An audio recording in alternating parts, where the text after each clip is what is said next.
Let me tell you how my spiritual master fulfilled the 500-year prophecy and why he's the greatest proponent of spiritual truth that the last century has seen.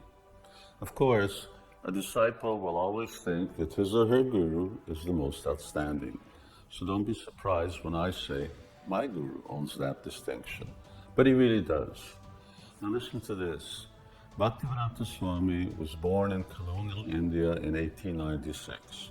And at the age of 26, he was requested by his guru to teach Bhakti Yoga and the Hare Krishna mantra to the English-speaking world and beyond.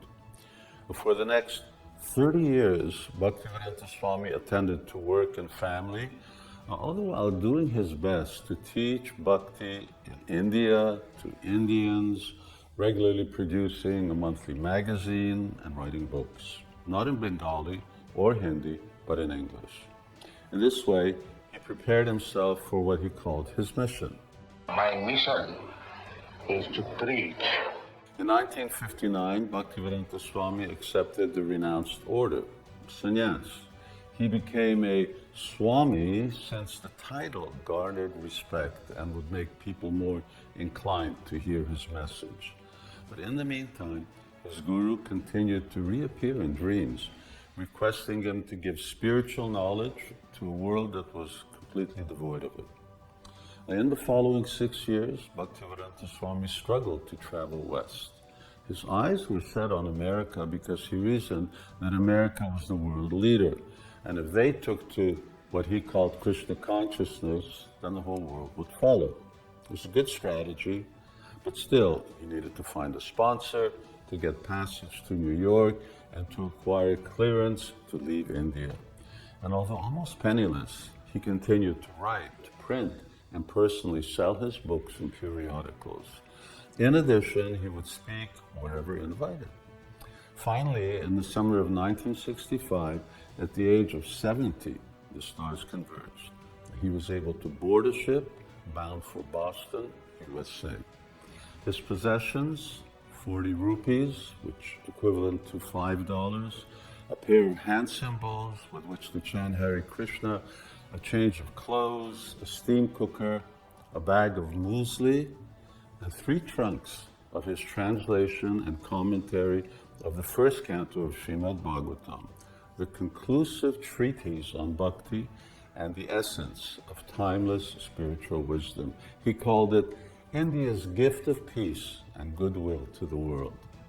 Now, in the 5 weeks at sea, he suffered 2 heart attacks, and upon his arrival in Boston, he later said, "I didn't know whether to turn left or right." With such handicaps, most observers would say this mission was a setup for failure.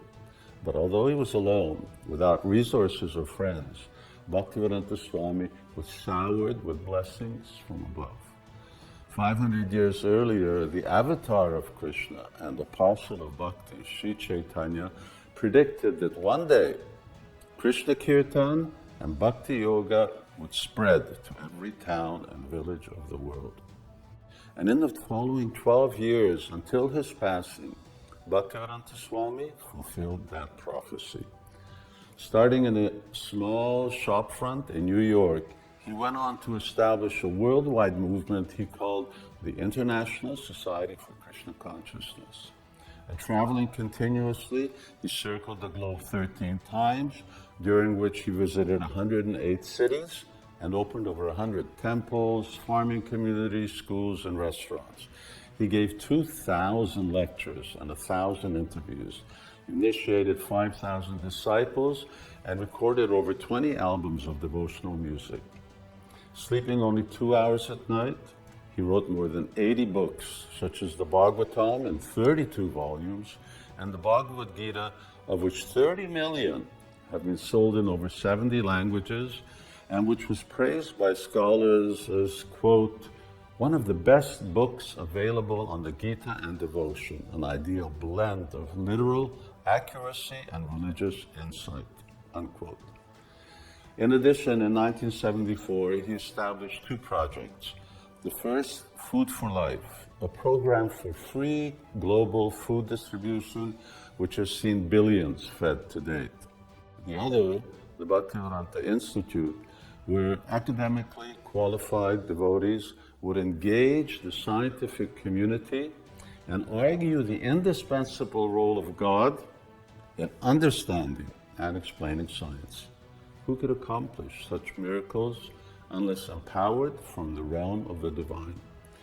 And while Bhaktivedanta Swami chanted the names of God, Krishna, he taught the world about Krishna Kirtan, karma, meditation, reincarnation, yoga, and vegetarianism. And he introduced his followers to a pure lifestyle, free of promiscuity and intoxication, a life of simple living and high thinking, a life that he taught by his personal example. In the words of Beatle George Harrison, he was a perfect example of everything he preached. He continues to say, one day I just realized, God, this man is amazing. He would sit up all night, translating Sanskrit into English, putting in glossaries to make sure everyone understands it, and yet he never came off as someone above you. Bhaktivedanta Swami's achievements and appeal were not limited to the youth of the 60s and 70s. Scholars, religionists, and lawmakers recognized his scholarship and the authentic spiritual tradition he had transplanted from India to the world. And those who met him could not fail to be impressed. Harvard professor of divinity Harvey Cox said, Bhaktivedanta Swami is, of course, only one of thousands of teachers. But in another sense, he's one in 1,000, maybe one in 1,000,000. See, I was right. My Guru is the best. But don't take my word for it. Find out for yourself. Order one of his books or his biography. As he used to tell us, if you want to know me, read my books. Hare Krishna,